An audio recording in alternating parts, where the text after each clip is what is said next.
Matric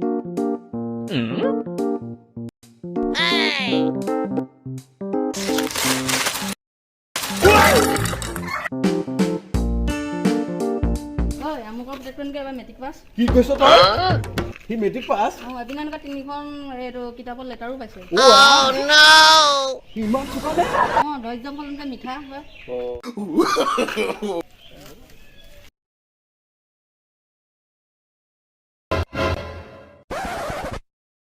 Oh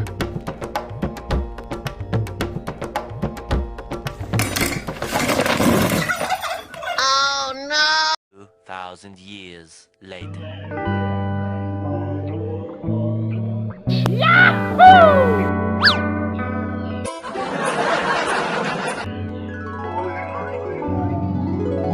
ঐ কি কৰিছ তই আহিলি ভাল কৰি বচোন ইয়াতে এইখিনি কি দেখিছ দেখিছো ভাজি কেৰেলাৰ ভাজি ভাজি নহয় ধৈৰ্যৰ ভাজি 3 দিন হ'ল 3 দিন মই এইটো বনাই পেলাই থৈ দিছো আজি খাব লাগিব এইটো ধৈৰ্যৰ ফল খাবি নেকি Moisa No, no, no, no. 3 দিন লাগি থৈ দিছো মই বনাই পেলাই ধৈৰ্যৰ ফল মিঠা খানা ধৈৰ্যৰ ফল মিঠা